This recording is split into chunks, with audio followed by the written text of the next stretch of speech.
Muy buenos días, estimados estudiantes. Quien les habla es el profesor Marco Chávez, profesor de Psicología. A continuación vamos a hacer la teoría del primer seminario de Psicología y luego daremos también el solucionario de las preguntas de dicho seminario. ¿Ok? Muy bien.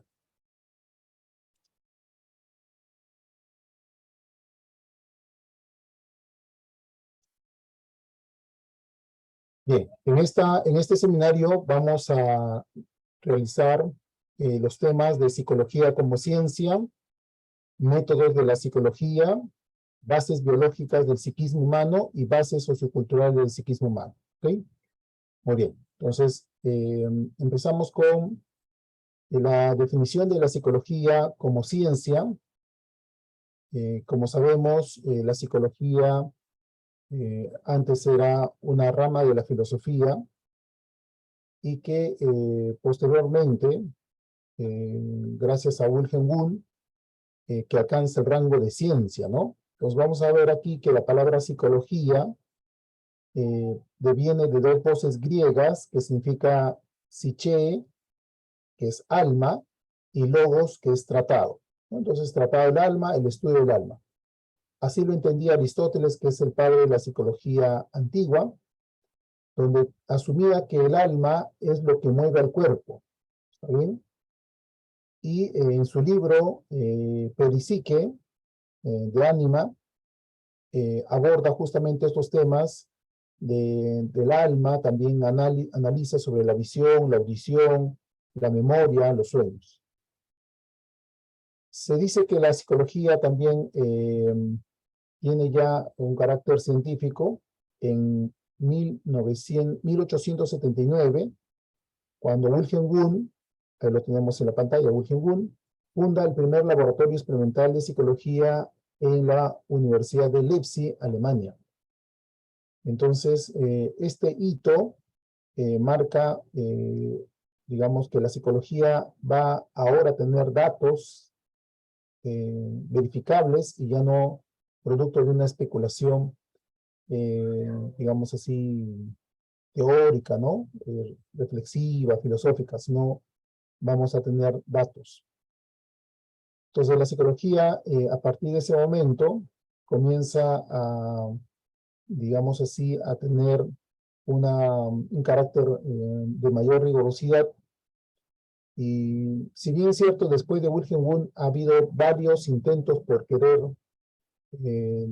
digamos, redefinir el objeto de estudio. Claro, como por ejemplo para Sigmund Freud, la psicología solamente debe estudiar el inconsciente, para los conductistas la conducta, pero Wilhelm Wundt asumía que la psicología es una ciencia social que estudia los procesos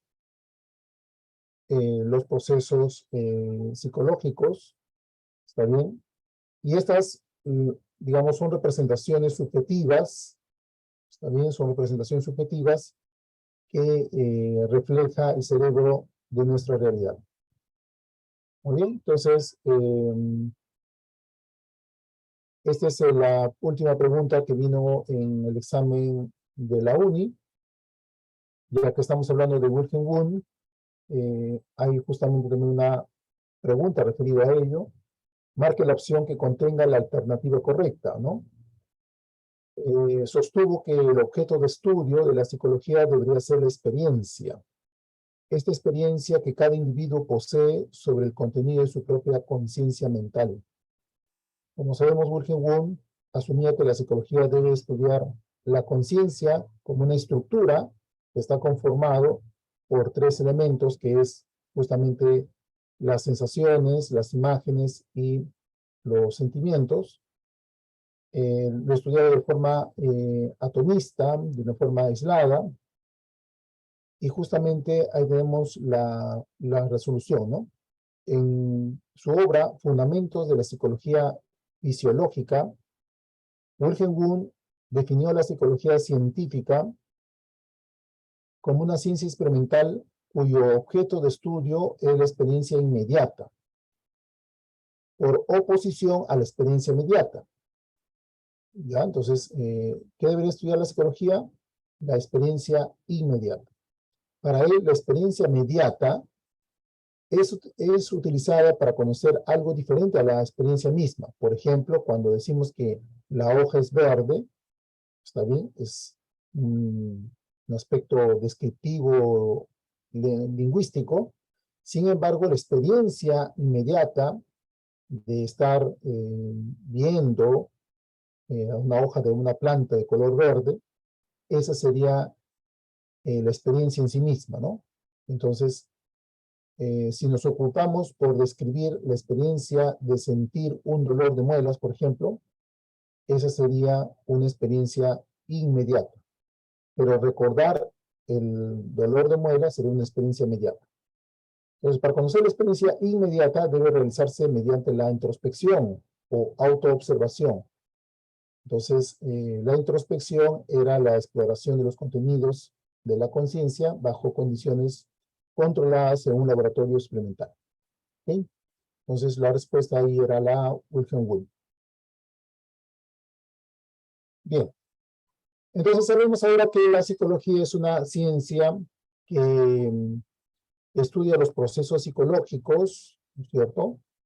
Estos procesos psicológicos se pueden clasificar como procesos psíquicos básicos o superiores. Básicos si se está referido a la presencia de estos en un bebito recién nacido, y superiores si es que se forman gracias a la socialización, ¿cierto? Bien. Pero la otra forma de clasificar los procesos psíquicos sería definir qué es lo que refleja. Y los procesos psicológicos pueden reflejar propiedades, las relaciones y las necesidades. Entonces, los procesos cognitivos, como dice aquí, permiten tener una representación de los objetos y conocer la realidad externa e interna del individuo. Para eso conocemos las propiedades, ¿no?, de los objetos que estamos en contacto. Para poder conocer esa realidad utilizamos procesos más específicos como la sensación, la percepción, la memoria, el pensamiento y la imaginación.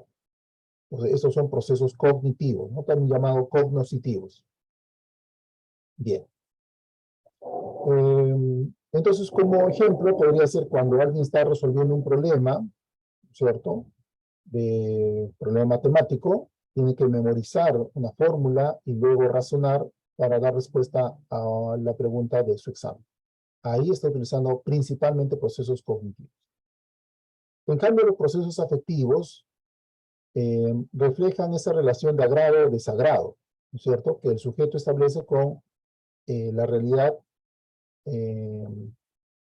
Entonces, en ese sentido, tenemos las emociones, los sentimientos, las pasiones y los estados de ánimo. También son procesos afectivos. Un ejemplo de esta sería dar un beso a la mamá, ¿no es cierto?, por el cariño que se tiene, por su día, tal vez por su nomástico, o poder huir de una situación peligrosa, ¿cierto?, que estaría provocado por un miedo, ¿no es cierto? Entonces, esta conducta estaría, digamos, concretizando un miedo, ¿no?, que sería una emoción. Y los procesos conativos, también llamados procesos volitivos, son los que impulsan y orientan nuestra conducta para alcanzar nuestras metas, para alcanzar los motivos, los deseos que nos establecemos, ¿no? Y de esta manera poder satisfacer necesidades, ¿no es cierto?, que tenemos nosotros las personas. Ahí están la motivación y la voluntad. Y un ejemplo de esta sería, por ejemplo, despertarse temprano, ¿no es cierto?, y alistarse para ir a la clase, para ir a un paseo, o quedarse, ¿no?, hasta tarde cumpliendo con el repaso o el estudio de temas específicos, ¿no? Entonces, porque una persona que no estaría motivada, muy por el contrario, no haría esas actividades, ¿no? Entonces, no estaría impulsada ni orientada para alcanzar ese objetivo que se ha trazado. Muy bien. Ahora, didácticamente se estudia esto por separado, pero en la realidad estas están interrelacionadas. Por ejemplo, ahorita tú me estás escuchando atentamente, ¿no es cierto? Me estás prestando atención, estás percibiendo mis palabras, pero a la vez estarás escuchando alegre o tristemente la clase, ¿no es cierto?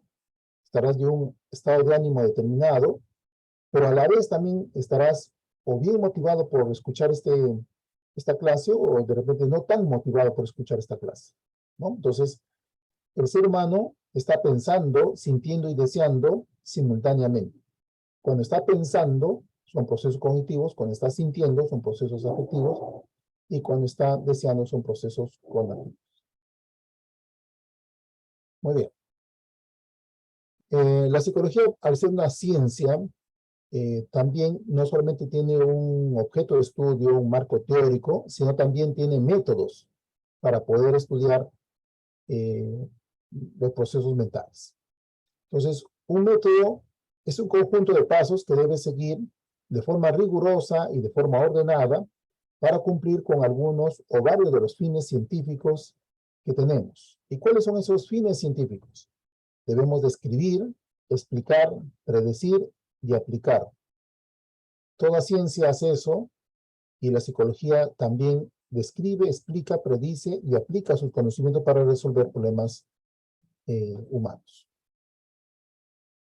¿Qué métodos solemos utilizar en la psicología? Son diversos los métodos, vamos a ver aquí algunos de ellos. Por ejemplo, tenemos aquí la observación en sus dos modalidades, tanto la introspección como la extrospección. Intro es una observación hacia adentro, ¿no? Lo que Wilhelm Wundt hizo, ¿no? Es decir, por ejemplo, había descargas eléctricas y la persona tenía que, al sentir, inmediatamente responder indicando y ya sintió. Entonces estaban midiendo el tiempo de reacción y solamente podía saber el tiempo de reacción si es que la persona se da cuenta que ha sentido el dolor, la sensación en el cerebro. Entonces, estar midiendo, por ejemplo, ese tipo de reacciones sensoriales requiere pues de una autoobservación, una introspección, de darme cuenta de lo que estoy yo sintiendo en ese momento. Claro que también podría yo observar a un sujeto, sus conductas, y estar registrando su frecuencia de conducta, y eso sería una extrospección. Entonces, la introspección es un mirar hacia adentro, una autoobservación de nuestra vida psíquica, ¿no es cierto? Determinar, detectar nuestras cualidades y defectos en este momento, eso es una introspección. La extrospección hace referencia más bien a un mirar hacia afuera, ¿no? Hacia el exterior. Por lo tanto, uno describe conductas observables y medibles de un sujeto. Ese sujeto podría ser un niño, podría ser, digamos, algún animal, podría ser un paciente, etcétera, ¿no? Entonces, registramos las conductas de una persona durante el recreo, por ejemplo, de un niño durante el recreo, esa sería una extrospección. En cambio, el método experimental es un método que no va a describir como lo ha hecho la observación en sus dos modalidades, sino lo que va a buscar es explicar, va a buscar saber las causas, ¿no? Las causas de por qué se comporta así una persona. Y la única manera de saber por qué ocurre es identificar lo que lo origina. Y en una situación controlada, tendría el científico que manipular la variable independiente para ver los efectos en la variable dependiente. Es como que si a ti te pidieran, ¿no? A ti te recomiendan tal, digamos, fertilizante para tus plantas, y tú no sabes si realmente son buenas estos fertilizantes, entonces lo que haces es siembras en otro macetero, ¿no es cierto? Unas plantas, y en el otro macetero también siembras esas mismas plantas, y solamente ese macetero, al segundo macetero, le vas a echar el fertilizante y al otro no. Pasado 3 meses, puedes notar si hay, digamos, diferencias, ¿no? En lo frondoso que puede ser, digamos, la planta, en la calidad de su fruto, ¿no es cierto? Siempre y cuando todos los demás variables se mantengan lo mismo. Es decir, a las dos macetas les he echado la misma cantidad de agua, están en el mismo lugar de, digamos, de cultivo, etcétera. Entonces, si después de 3 meses notas diferencias, entonces podría decir que sí, ¿no? El abono sería la variable independiente, ese fertilizante, y la causa por la cual el crecimiento de la planta es mayor en el macetero B que en el macetero A, ¿no es cierto? Entonces, así como esa, también se mide en el comportamiento humano. Bien. Claro que ahí no sería abono, sino, por ejemplo, podría ser un ejemplo, queremos saber si un programa de autoestima es la que realmente mejora eh, la autoestima de una persona, y entonces le aplicamos al cuarto A de secundaria ese programa y al cuarto B no. Entonces, pasados los 6 meses de aplicar ese programa, entonces volvemos a medir la autoestima de ambos salones, que tiene las mismas características, y si notamos de que en el cuarto A su autoestima ha mejorado significativamente, se deberá al programa aplicado. Entonces, así sería, ¿no? Claro que también tenemos otro método de la psicología, que es el estudio de casos, es en la cual se estudia a profundidad una situación de un sujeto, está bien, como el caso de Genia, para estudiar el lenguaje. Esta niña fue, digamos, encontrada en el sótano de su casa. Sus padres lo tuvieron cautiva desde muy pequeña en un ambiente, entonces ella no se socializaba, solamente cubrió las necesidades alimenticias, y entonces estudiar los efectos de este encierro en el lenguaje sería, por ejemplo, un estudio de caso, ¿no? Bien. Para lo cual obviamente se tiene que hacer evaluaciones, entrevistas, corroborar algunos datos, pero solamente de un sujeto, ¿no? Muy bien. Claro que también podríamos nosotros utilizar el método psicométrico, ¿ya? Aunque esto algunos libros lo consideran como una técnica, donde uno utiliza un test, ¿no? Una prueba psicológica previamente validada, previamente estandarizada, donde vamos a poder medir de forma indirecta y de forma aproximada alguna capacidad psicológica, ¿no? Entonces, los test de inteligencia, por ejemplo, no es que miden de forma directa, ¿no? No es que vamos a las neuronas para ver cómo está ahí resolviendo los problemas, no, sino que a través de lo que marca en la hoja de respuesta, estamos calificando, entonces de forma indirecta. Y es aproximada porque el resultado probablemente se aproxime a su capacidad intelectual, pero nunca va a reflejar exactamente su verdadero potencial, porque va a haber otras variables como alguna pequeña distracción, de repente alguna no comprensión de una palabra, pero sí entendía todo lo demás, pero el desconocer una sola palabra, el significado de una palabra, puede generar también cierta dificultad para resolver el problema. Muy bien. Tenemos aquí también otro método, el método correlacional. Este método no es un método que permite encontrar la causalidad. No. Es un método que permite establecer una relación, pero no causal, es una relación simplemente de coincidencia entre dos variables. Por ejemplo, puede ser de que noto que los niños de Uruguay, ¿está bien? Ellos, los niños de primaria, sus notas son más altas y, digamos, me doy cuenta también de que ellos toman bastante leche. ¿Está bien? Entonces yo podría decir que hay una relación entre el consumo de leche y el rendimiento académico. Pero no podré decir que el tomar leche es la causa por la cual tienen buenas notas. Porque si fuera así, entonces aquí en el Perú, a todos los niños le damos 1 litro de leche durante todo un mes y sus notas tendrían que mejorar, así ellos no estudien o no. Si se dan cuenta, no podríamos decir que el consumo de leche es la causa por la cual mejora el rendimiento académico, pero sí está relacionado, ¿no es cierto? Probablemente sea un factor que ayude a la alimentación, pero no sea lo que explica finalmente el rendimiento académico. Entonces, es una relación de dos variables y puede haber dos tipos de relación. Una relación directa, ¿está bien? Directamente proporcional, a la cual se llama correlación positiva, ¿cierto? Y hay una correlación negativa cuando es inversamente proporcional. Si una variable incrementa y la otra disminuye, es inversamente proporcional. Pero si una variable aumenta su valor y el otro también aumenta, o uno disminuye y el otro también disminuye, significa que es directamente proporcional. ¿Okay? Ejemplos, vamos a ver aquí a continuación.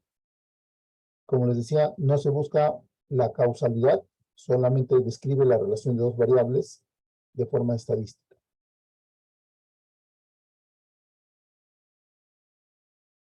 Bien. Entonces, por ejemplo, ¿qué relación existe entre la edad de las personas y su capacidad de memoria a corto plazo? A mayor edad, ¿habrá mayor memoria a corto plazo o menor capacidad de recordar cosas recientes? Bueno, si se observa que los niños y adolescentes tienen una buena memoria a corto plazo, mientras que las personas de edad avanzada tienen dificultades en este sistema de almacenamiento, podríamos decir entonces que a mayor edad, menor capacidad de memoria a corto plazo. Por lo tanto, sería una correlación negativa, ¿no es cierto? Pero no es que la edad es la causa digamos, de la pérdida de la memoria, ¿no? Sino que eso está relacionado, pero no es esa la causa. Entonces, sería una correlación, digamos, negativa, donde una variable aumenta su valor y el otro disminuye, ¿no? Bien, en cambio, ¿cómo sería una correlación positiva? La correlación positiva mantiene esta línea, donde mira, donde una variable aumenta, el otro también aumenta. Podría ser, por ejemplo, a ver, aquí a mayor horas de estudio, y vamos con la variable las notas, probablemente cuanto más horas de estudio se tiene, mejores notas se tenga, ¿no? Entonces está directamente relacionado. Una sube y el otro también sube. Por lo tanto, es una correlación positiva. Hay otro método que es el método genético.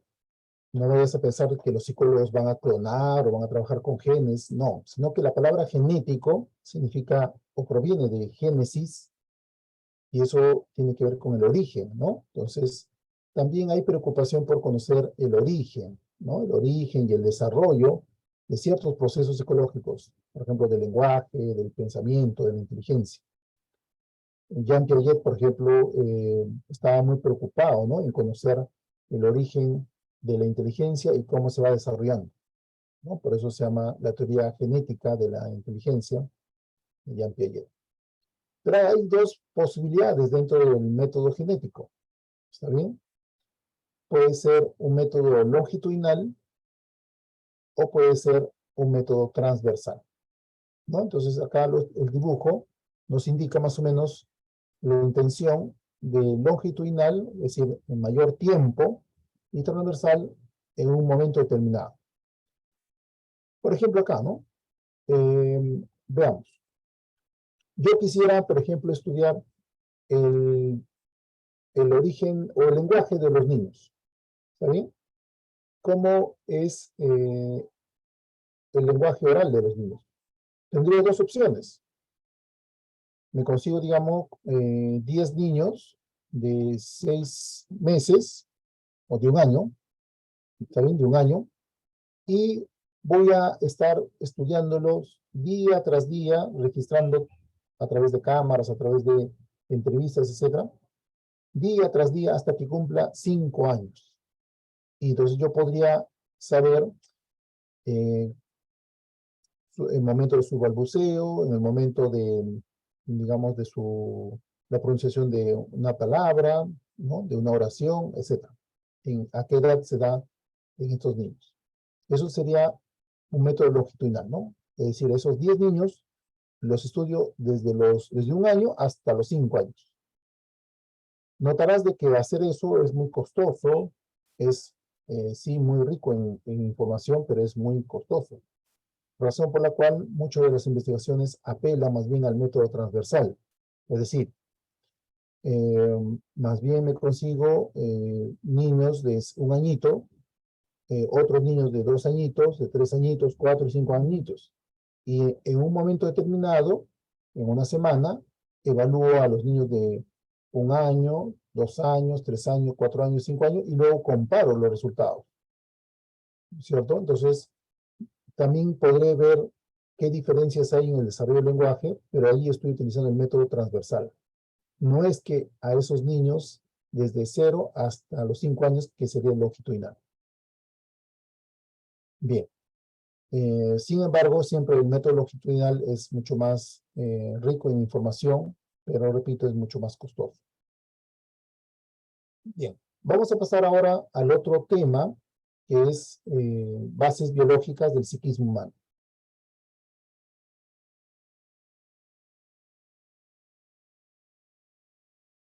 Bien.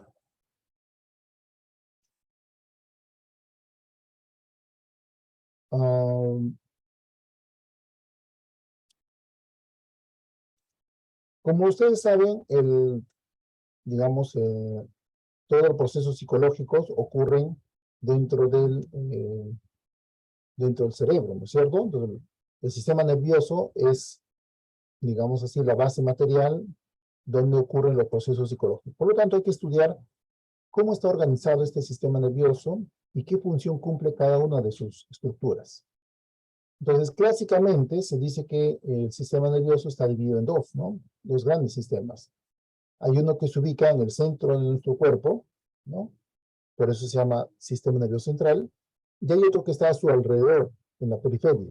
Por eso se llama sistema nervioso periférico.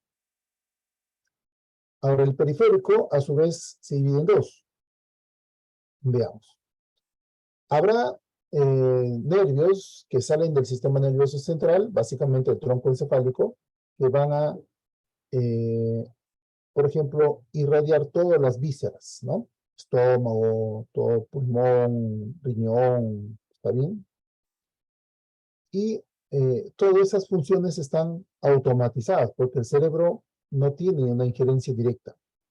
Por ejemplo, si yo te pido ahorita que le ordenes a tu corazón a que late más rápido, ¿te obedece o no te obedece? No te obedece, ¿no es cierto? No es como que tu mano le dices, ¿no? Mano, muévete, o brazo, muévete, sí te obedece. Pero en cambio, la frecuencia cardíaca, voluntariamente no la podemos mover porque se está automatizada. Razón por la cual a todo ese sistema le llamaron los científicos sistema nervioso autónomo. ¿Está bien? Los que van hacia las vísceras. ¿Está bien? Estómago, pulmón, riñón, hígado, todo eso. Pero hay otros también que salen del tronco, disculpe, en medio del sistema nervioso central, pero van hacia los músculos, ¿no? De los brazos, músculos de las piernas, músculos del cuerpo. Y eso se llama sistema nervioso somático, soma es cuerpo, ¿no? El cuerpo básicamente está conformado por músculos. Bien. El autónomo también se divide en dos, sistema nervioso simpático y el sistema nervioso parasimpático. Bueno, el simpático alude justamente a que una persona cuando ve a digamos, a un chico, ve a una chica atractiva, simpática, o viceversa, genera inquietud, ¿no? Genera mayor actividad, mayor, digamos, movimiento. Entonces, algo similar ocurre con el sistema nervioso autónomo. Cuando estamos, por ejemplo, en una situación de peligro, estás tú, por ejemplo, paseando a tu perro en el parque, y en ese momento volteas y viene corriendo hacia ti dos pitbull, ¿cierto? Entonces tú en ese momento al verlo, tu corazón va a latir rápido, te vas a poner pálido, probablemente también eh, podría ser de que salgas corriendo o te puedas desmayar, en fin, pero va a haber toda una serie de reacciones, ¿sí o no? Si son reacciones donde involucra mucha actividad como correr, gritar, ¿está bien? Eso será provocado por el sistema nervioso simpático. Pero si, por el contrario, te has desmayado, ¿está bien? Te has quedado así inmóvil, ¿no? Es porque se habrá activado el sistema nervioso parasimpático, ¿está bien? Pero nunca, no siempre va a estar todo el día así, ¿no?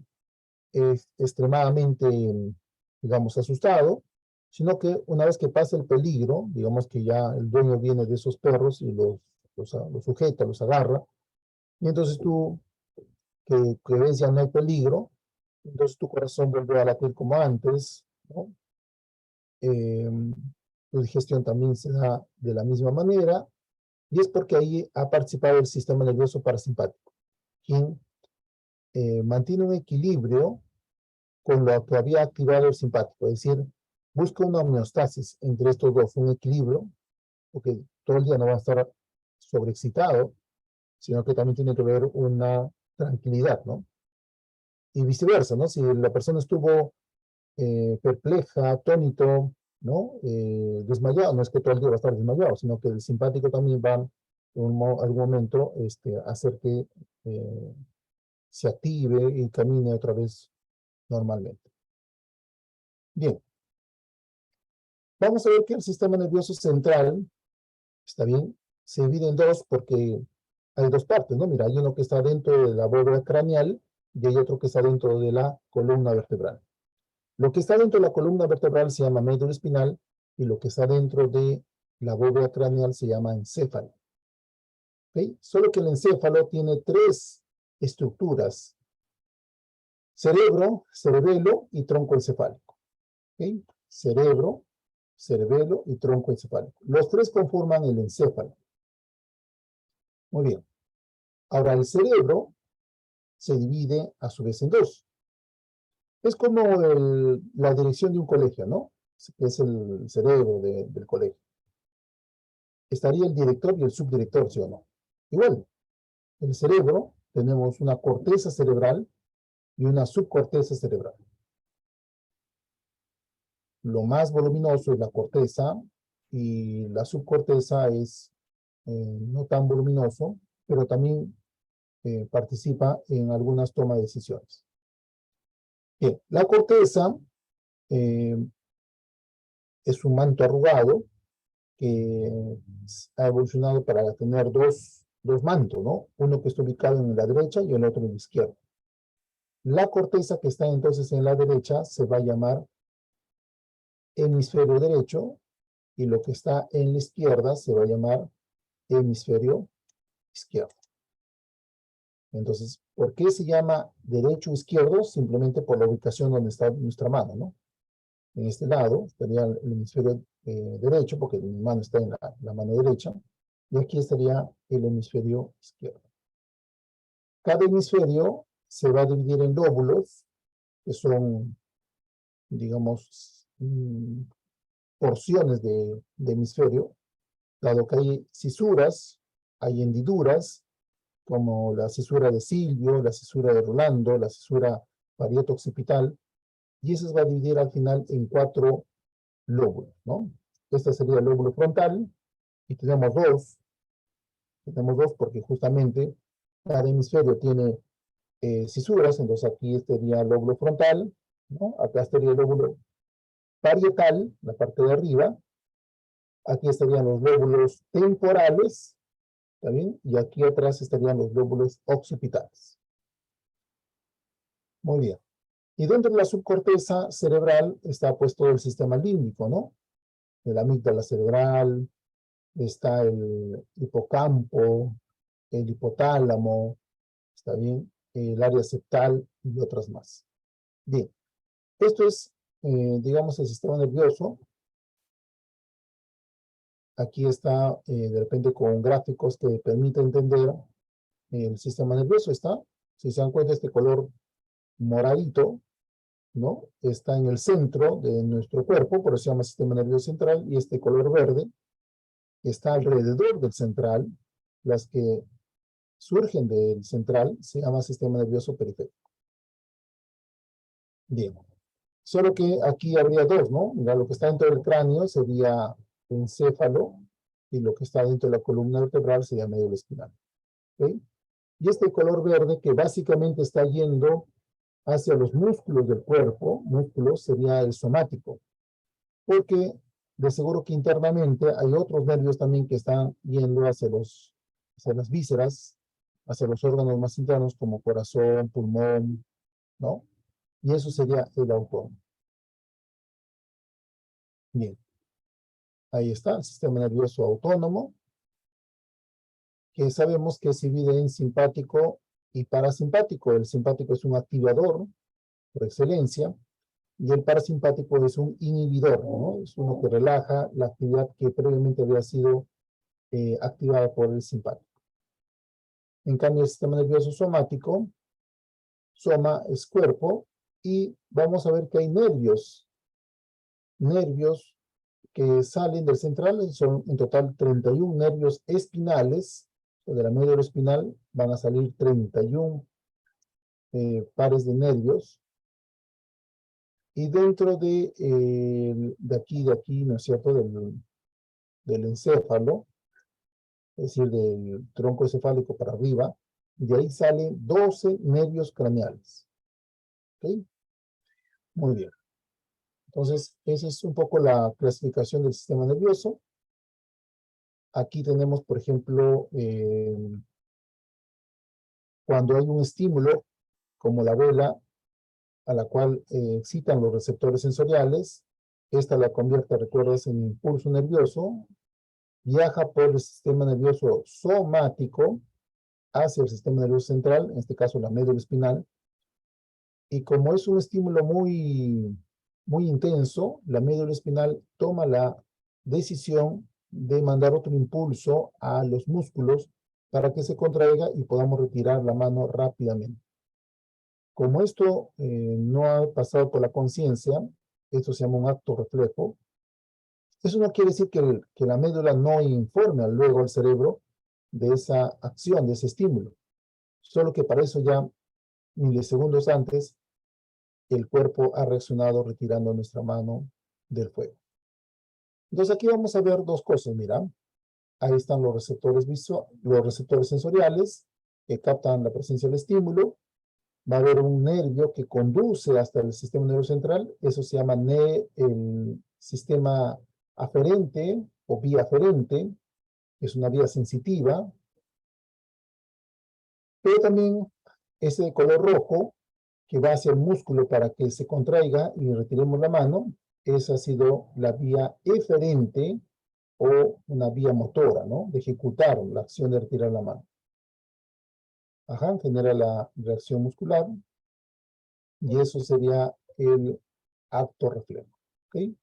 Entonces, este color celeste, al igual que el del rojo, sería el somático, ¿no? Muy bien. Veamos ahora a los hemisferios cerebrales. Como tú muy bien sabes, tenemos el hemisferio izquierdo y el hemisferio derecho. Vamos a ver qué funciones cumple cada hemisferio. Veamos con el hemisferio izquierdo. El hemisferio izquierdo está vinculado con las actividades académicas, científicas. Es tu hemisferio pensante, tu hemisferio científico. ¿Okay? En casi todos nosotros, como tenemos la predominancia del hemisferio izquierdo para esa función, es así. ¿Está bien? El izquierdo sería el hemisferio científico, el pensante. Pero también este hemisferio izquierdo, ¿está bien?, es la que controla los músculos de tu cuerpo derecho, de tu parte derecha. ¿Ya? O sea, tu brazo derecho, tu pierna derecha, no fue ordenado por el hemisferio derecho, sino por el otro lado. Entonces, tu hemisferio izquierdo controla el hemicuerpo, o sea, la mitad de tu cuerpo, pero el del lado derecho. ¿Ok?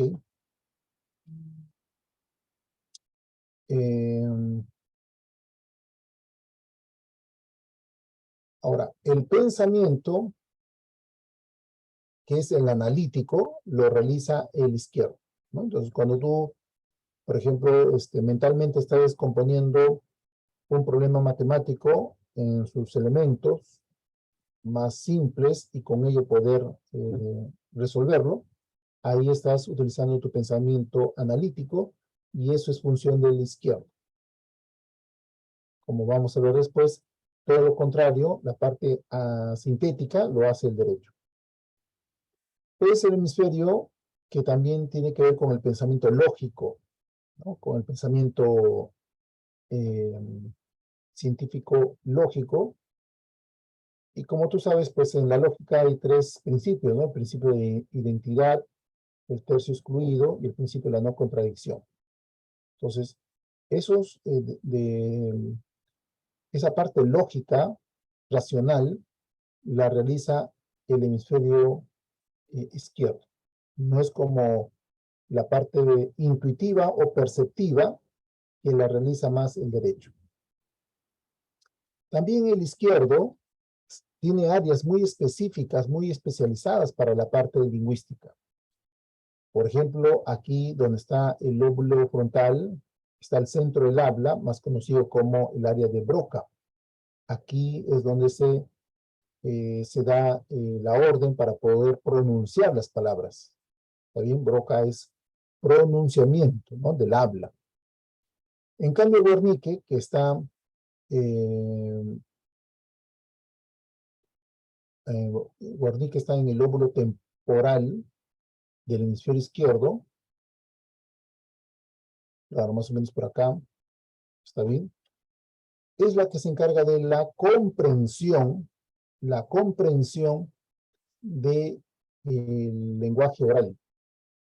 Entonces, por ejemplo, si te preguntan a ti qué significa la palabra misántropo, ¿tú qué responderás? A ver, ¿qué significa la palabra misántropo? Ajá, muy bien, claro. Misántropo es la persona que es huraña, poco sociable, ¿no? Solitario. Esa significación lo estás entendiendo aquí en el área de Wernicke, en esta zona, más o menos por acá. Pero cuando tú pronuncias, ¿está bien? Misántropo, esa sale del área de Broca, que está más o menos en el lóbulo temporal del hemisferio izquierdo. Bien. Algo adicional, aunque no viene esto mucho en la uni, pero es bueno saberlo, que aquí arriba vemos una manito con un lapicero, ¿no? Bien, ese es el área de Dejerine. Hay un área que tiene que ver con la escritura. ¿Está bien? Dejerine es escritura.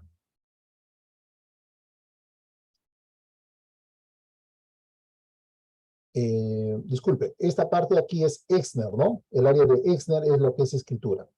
Y Dejerine más bien está aquí en el lóbulo occipital, donde tiene que ver con la comprensión de la escritura, es decir, con la lectura, ¿no? Dejerine es lectura y Exner es escritura. Bueno, pero lo que sí tienes que saber es Broca, que es el habla, articulación, y Wernicke, comprensión. Esto es lo que más suele preguntarse en los exámenes de admisión, ¿no? Bien. Ahora, si estás realizando cálculos matemáticos, sumas, restas, multiplicaciones, toda esa parte ya de cálculos numéricos, eso también lo realiza el hemisferio izquierdo. Veamos ahora el hemisferio derecho, ¿no? El hemisferio derecho es más bien el hemisferio artístico, es el hemisferio más vinculado a la parte creativa, a la parte de la imaginación, mientras que el izquierdo es la parte más pensante, ¿no es cierto?, más lógica. Esta controla la mitad de tu cuerpo izquierdo. Es decir, si tú pateas la pelota con tu pierna izquierda, la orden la dio el, el, digamos, el hemisferio derecho, ¿no? En todos nosotros está cruzado cerca del tronco encefálico, ahí se cruzan todos estos nervios.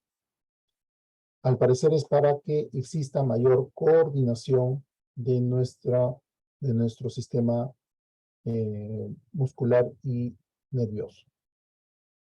Si el hemisferio izquierdo es el que se encarga del análisis, el derecho se encarga de la síntesis. ¿Está bien? Es decir, cuando tú, por ejemplo, mentalmente descompones el cuerpo humano en cabeza, tronco, extremidades o en sistemas, y estos sistemas en órganos, los órganos en tejidos y los tejidos en célula, ahí estás haciendo un análisis, por lo tanto estás trabajando más el izquierdo. Pero cuando integras células para dar tejidos, y varios tejidos te da un órgano, y varios órganos te da un sistema humano, esa parte opuesta la realiza el hemisferio derecho, ¿ya? Es la parte sintética. Mientras que el, digamos, lógico racional es el izquierdo, el intuitivo perceptual, la palabra intuitivo significa sensación, percepción. ¿Está bien? Entonces, es la parte más perceptiva. Por lo tanto, reconocer rostros de personas justamente tiene que ver con el hemisferio derecho, ¿no? Apreciar la música, ¿no? Saber si esta melodía que estoy escuchando es rock, es cumbia, es música, es una bachata, ese es hemisferio derecho. No solamente, digamos, los ritmos, sino también si tiene una melodía o no. Si el ruido se ha convertido en bulla o es más bien canción. Bien. Es como les decía, donde logramos reconocer los rostros y también los lugares, ¿no? Porque como tiene que ver con la capacidad espacial, entonces también tiene que ver con los espacios, los lugares. Ajá, justamente, ¿no? La orientación espacial y los esquemas corporales. Pero de repente hay algunos que pueden llegar rápido a ubicar la dirección a través del Google Map, ¿no? Y en cambio hay otros chicos cuando ven el Google Map no se ubican, ¿no? Ven está a la derecha, a la izquierda, el este, oeste, ¿no? Y tienen dificultades. Otros tienen muy buena facilidad de orientación espacial porque tienen un buen hemisferio derecho. Ahora, la entonación de las palabras, la entonación al hablar, no la realiza el izquierdo, la realiza el hemisferio derecho. Y eso se llama prosodia. La prosodia es la entonación. Es decir, tú cuando escuchas a tu mamá, por ejemplo, sabes si ella está alegre o está molesta, ¿sí o no? Y esa parte de tu hemisferio derecho ha interpretado su forma de hablar, su forma de entonar las palabras, y entonces tú dices, ah, mi mamá está molesta, ¿no? Generalmente no habla así, no responde así, pero está molesta. Ah, ya. Y eso es porque la entonación de las palabras se encarga del hemisferio derecho. ¿Ok? Muy bien. Entonces ya hemos visto bases biológicas del psiquismo humano. Vamos a ver ahora las bases socioculturales del psiquismo humano. Entonces, el cerebro por sí solo no va a generar una idea. Digamos, las primeras ideas que se instalan en el cerebro han provenido desde el medio social, ¿no es cierto? Entonces, luego nosotros lo que podemos hacer sí es deducciones, podemos hacer razonamientos, pero el origen de las primeras ideas, las primeras contenidos, no proviene de la neurona en sí, sino de un medio social. Por eso que es importante estudiar la socialización. ¿Está bien? Bien. Entonces, ¿qué es la socialización? Es el proceso por el cual las personas incorporamos, nos apoderamos de las normas, de los roles, de los valores, de las creencias, de los conocimientos que están presentes en la sociedad. Entonces, es un proceso de asimilación de la cultura a lo largo de toda nuestra vida. O sea, no es solamente aprender algo, ¿ah? O sea, la socialización es mucho más amplia que aprendizaje, porque el aprendizaje es, digamos, que tú puedas adquirir un conocimiento, está bien, pero los miles de conocimientos que estás adquiriendo a lo largo de tu vida, eso sería socialización. Eso es un concepto más grande, porque ocurre toda nuestra vida. Ahora, ¿quién está socializándonos? Siempre hay agentes socializadores, ¿no? Hay personas que están transmitiéndonos, porque nosotros no interactuamos directamente, ¿no? Con la cultura. Hay alguien que está interviniendo. Y esos son pues claramente la familia, la escuela, la comunidad y los medios de comunicación, ¿no? Son los 4 agentes socializadores por excelencia. Siendo la primera en todos los lugares la familia, ¿no? Bien. Entonces aquí en la fotografía vemos a una madre que está enseñando a coser a su hija, le está transmitiendo los procedimientos a realizar para que pueda tejer, para que pueda coser, y la hija está no solamente aprendiendo esto, sino también toda la connotación social que tiene de repente la combinación de colores, al ser una tradición, una costumbre familiar o social, también está adquiriendo esta, digamos, estos contenidos. ¿Para qué nos socializamos? Para adaptarnos, ¿no?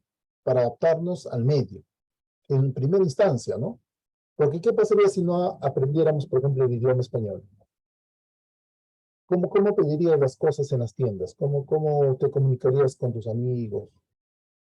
Complicado, ¿sí o no? Entonces tú adquieres el lenguaje justamente para adaptarte al medio cultural. Claro que la palabra adaptación por sí solo no refiere a ello, ¿no? Porque también podría referirse a adaptación biológica. Pero aquí no estamos hablando de eso, estamos hablando de un proceso de adaptación sociocultural. Entonces, tenemos el lenguaje para adaptarnos en el medio escolar, en el medio familiar, y así, ¿no? Aprendemos a vestirnos de una forma determinada para adaptarnos a un grupo, ¿no? No ser rechazado, no ser marginado por el grupo. Bien.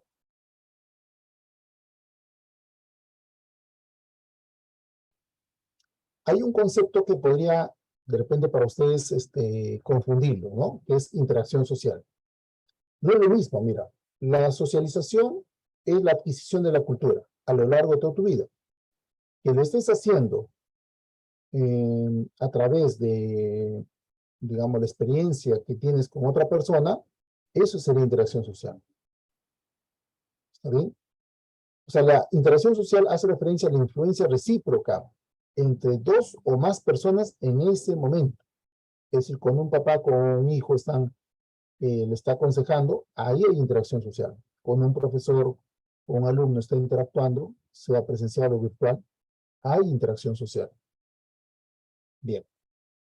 Pero cuando tú estás leyendo un libro, por ejemplo, ahí hay socialización, pero no hay interacción social, porque directamente no estás interactuando, no estás teniendo contacto con el autor, ¿no?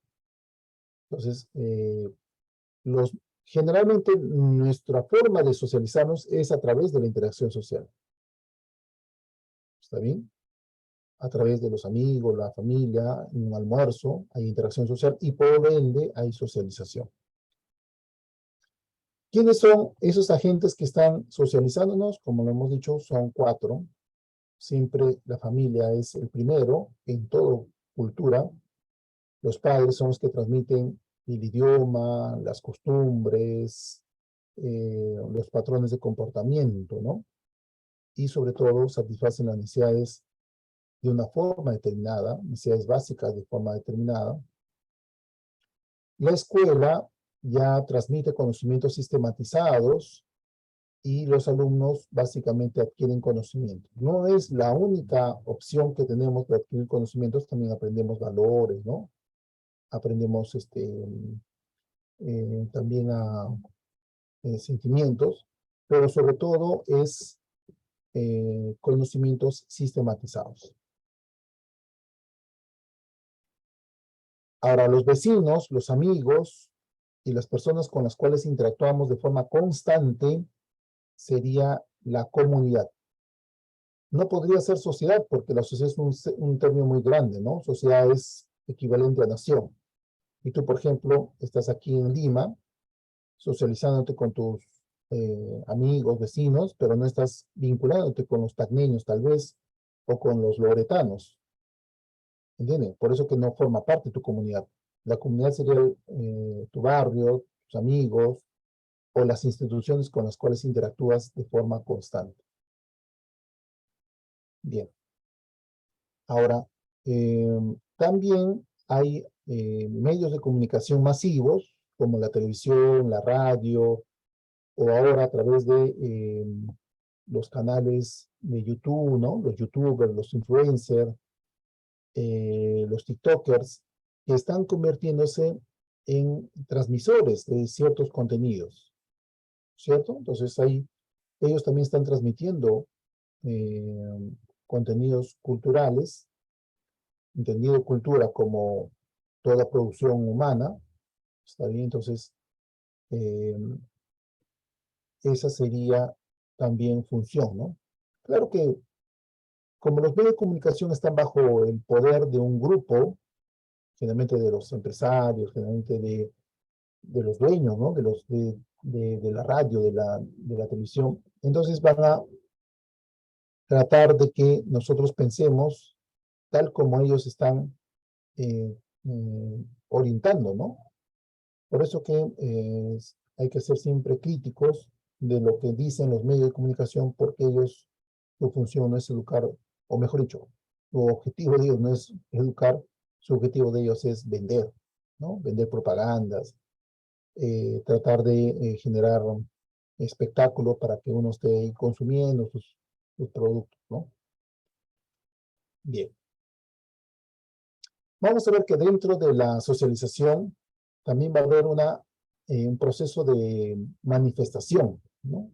Va a haber formas como se evidencia la socialización. Y una de ellas es la actitud, ¿está bien? La actitud. Por ejemplo, ¿tú estás en favor o en contra de la presencia de los venezolanos aquí en el Perú? Ok, ya. Algunos están en favor, otros están en contra. Ajá. ¿Esa estar en favor o en contra, eso es innato o lo has aprendido? O sea, tú cuando naciste ya estabas en contra de los venezolanos, estabas en favor de los venezolanos. No, lo has adquirido, ¿no? Probablemente estarás en favor o en contra dependiendo de las experiencias que has tenido, de la orientación que vas recibiendo, y entonces se estará formando actitudes hacia ellos, ¿no? Actitudes para acercarnos o para alejarnos. Ahora, en ese proceso de acercarnos o alejarnos, nos vamos a dar cuenta que están tres componentes. El componente cognitivo, el componente afectivo y el componente conductual. O sea que la actitud no es solamente un conocimiento, no es solamente un sentimiento, ni tampoco solamente es una acción ciega, sino que está conformada por tres componentes. Por lo tanto, es una dimensión, ¿no?, del ser humano. La actitud no es un proceso psicológico, sino es una dimensión. Bien. Por ejemplo, aquí tenemos que una persona dice, ¿no? Yo opino que muchos noticieros exceden la presentación de noticias violentas. ¿Okay? Esa es su opinión, lo que está pensando. Por lo tanto, sería el componente cognitivo, ¿no? Sus ideas, sus argumentos.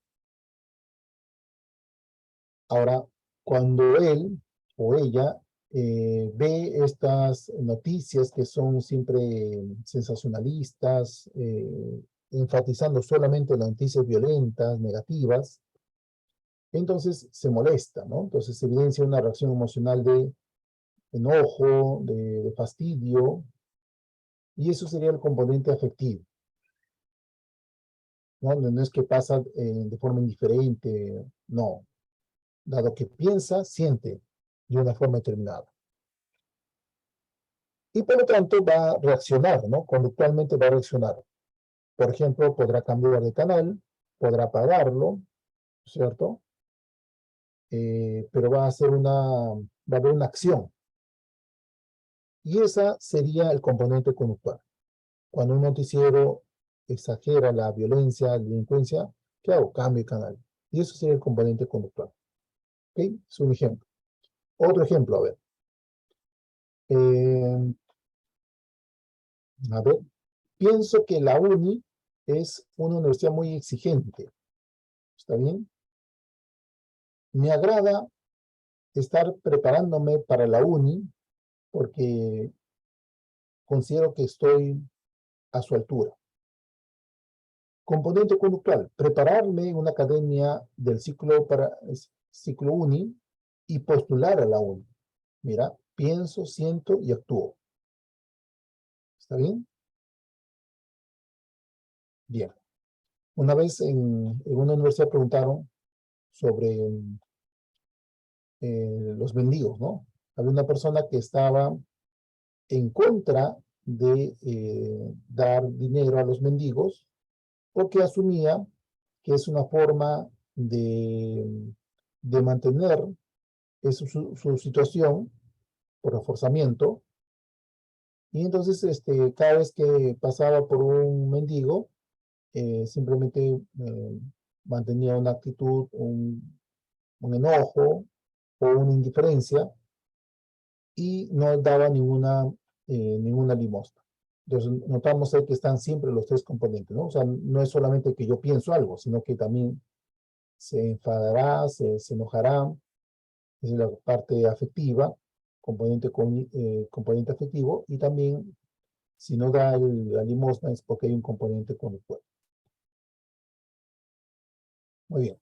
Otras manifestaciones de la socialización tenemos, por ejemplo, la imitación, ¿no? Que es una forma muy rápida de apoderarnos de la cultura. Como tú sabes, desde los 3 meses ya somos capaces de imitar y es una forma de apoderarnos de la cultura. Entonces vemos que mi papá utiliza cubiertos para cortar la carne, entonces yo también pido cuchillo y tenedor para cortar la carne. Entonces, por imitación, aprendo un comportamiento. ¿Está bien? Veo que las personas levantan la mano para detener el carro en un paradero, entonces yo también hago lo mismo, ¿no? Entonces, ¿qué es la imitación? Una reproducción parcial o total de las conductas de un modelo. Ese modelo podría ser un familiar, podría ser un famoso, ¿no? Una persona que influye mucho en la sociedad. Bien, veamos la sugestión. Es otra manifestación de la socialización. La sugestión es la influencia inmediata y dominadora que ejerce un sujeto sobre otro sujeto o otro grupo. O sea, no es una persuasión argumentativa, no, sino que alguien te ha convencido por su belleza, te ha convencido por su fama o te ha convencido por su poder. Entonces, esa influencia aplastante, está bien, inmediata, por su belleza, fama o poder, es una sugestión. ¿Está bien?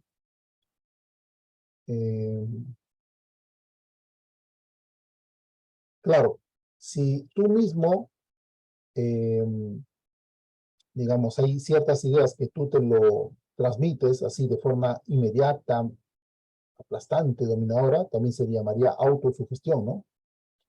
Por ejemplo, estar convencido de que el cuy, al jubiarme, al pasarme por mi cuerpo, el cuy va a absorber la energía negativa, mi enfermedad, y el cuy se va a sacrificar por mí para yo sanarme, y estoy muy convencido de eso, entonces puedo sanarme por esa influencia inmediata, aplastante que tengo.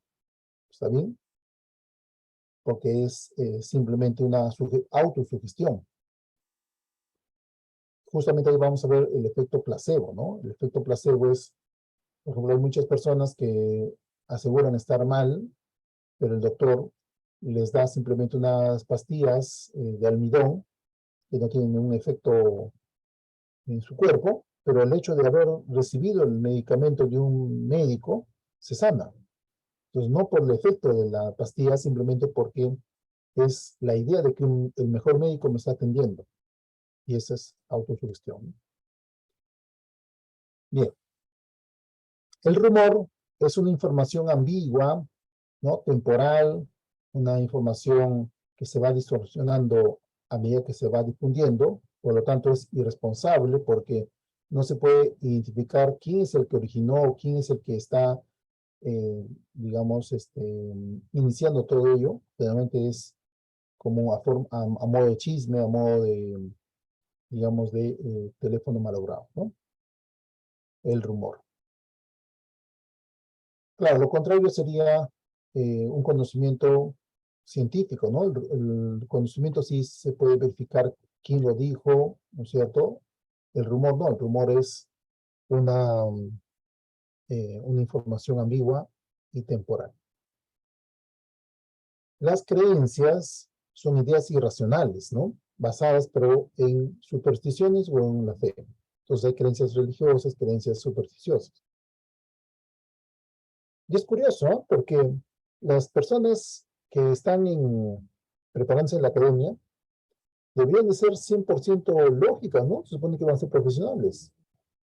Entonces debería haber más argumentos lógicos. Pero hay chicos que asumen ciertas creencias, como por ejemplo comer sus 12 uvas, ¿no es cierto?, en Año Nuevo para tener suerte, o tener en su bolsillo una patita de conejo, ¿no es cierto?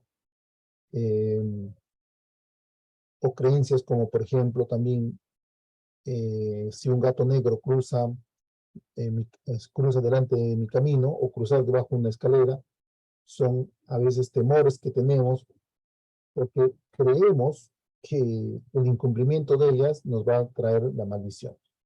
Pero es eso, ¿no? Son irracionales, solamente se acepta por la presión del grupo, no por argumentos lógicos.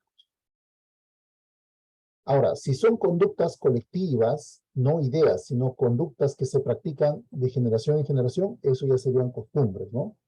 Que también se le puede llamar tradiciones, ¿no? Por ejemplo, el Inti Raymi, comer panetón en diciembre, eh, otras costumbres que se tiene, por ejemplo, llevar torta y regalos a quien cumple años, ¿no es cierto? Entonces son costumbres, ¿no? Conductas que se practican. Pregunta para ustedes. ¿Y si, digamos, tu amigo dice, yo tengo la costumbre de levantarme temprano, ahí estará bien utilizado el término costumbre? Tengo la costumbre de levantarme temprano. ¿Estará bien utilizado el término ahí? ¿O cómo debería haberse dicho? A ver. Claro, ¿no? Entonces sería, tengo el hábito de levantarme temprano, pero no la costumbre, porque la costumbre es una acción colectiva, grupal. Si es individual, sería hábito. ¿Ok? Muy bien. Vamos a ver aquí resumido estas manifestaciones en definiciones. La imitación entonces es una reproducción parcial o total de las conductas de un modelo y es el primer mecanismo de aprendizaje para el aprendizaje social, ¿no? Es la forma más rápida de apoderarnos, cómo amarrar los pasadores, cómo vestirnos, es a través de la imitación. La sugestión, como les decía, es la influencia inmediata y dominadora que ejerce un individuo a otro individuo o a otro grupo, pero por su belleza, fama o poder. El rumor es el chisme, es la información ambigua, de fuente desconocida, ¿no es cierto? Bastante temporal, porque los rumores no duran semanas, meses, ¿no? Realmente son muy cortos en el tiempo, porque rápidamente las personas al comprobar que no es cierto, se dan cuenta que no es noticia, simplemente es un tumor.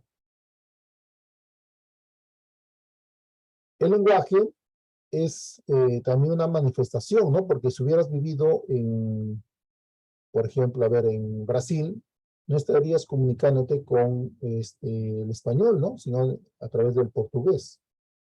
Entonces, el lenguaje son esos códigos verbales que nos permite comunicar. Y eso es una convención, ¿no? ¿Está bien?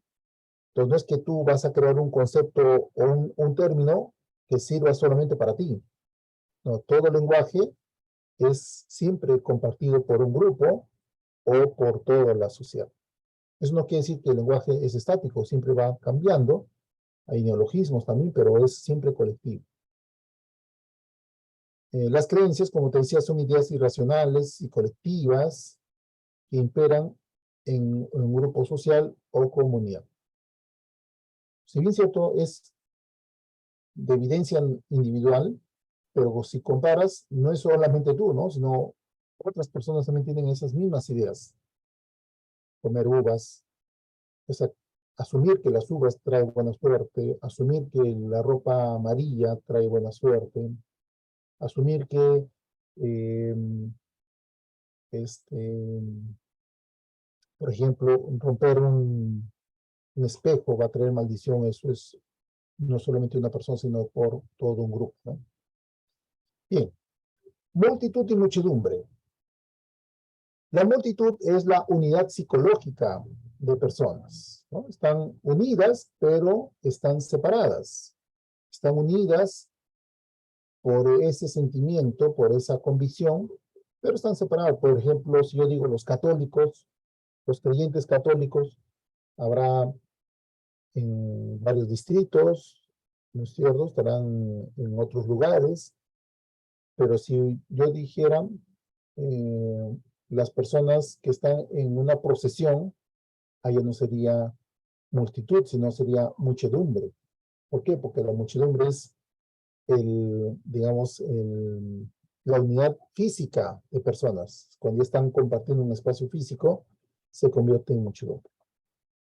Entonces, a ver, cuando hay una marcha de protesta de los trabajadores, ¿qué sería eso? ¿Multitud o muchedumbre? Si están en la avenida Bancay, ahí caminando con sus pancartas, ¿qué sería? Claro, muchedumbre, ¿no? Porque están reunidos físicamente. ¿Está bien? Si yo digo, los postulantes a la UNI, bueno, ahorita no están, ¿no? O los que quieren a la UNI, ahí están, los que quieren a la UNI. Estarán pues en sus casas, en las calles, pero todos ellos hay un sentimiento en común, ¿no? Se identifican con la UNI y serían multitud. Pero cuando están en pleno examen de admisión, ahí serían muchedumbre. Bien.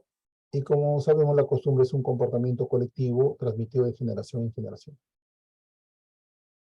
¿Ok? Muy bien. Dentro de este tema de socialización también se aborda lo que es el liderazgo, ¿no? El líder y el liderazgo. El líder es la persona, ¿no? Que ocupa el mayor estatus social del grupo. Es el que orienta y organiza a todos los demás para poder alcanzar las metas. Y el liderazgo sería esa función, ¿no? Que ejerce. Entonces, podría haber tres tipos de liderazgo: democrático, permisivo y autoritario. Se dirá que es democrático, vamos a leer aquí, dice, busca la participación de los demás integrantes en la toma de decisiones.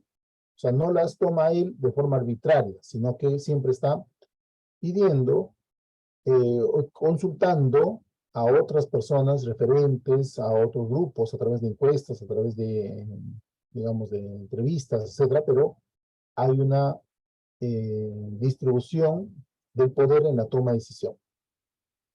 Mantiene una comunicación bidireccional, escucha a los otros y también saben que cuando ya el líder ha planteado una tarea, un objetivo, saben que ya es producto de la reflexión,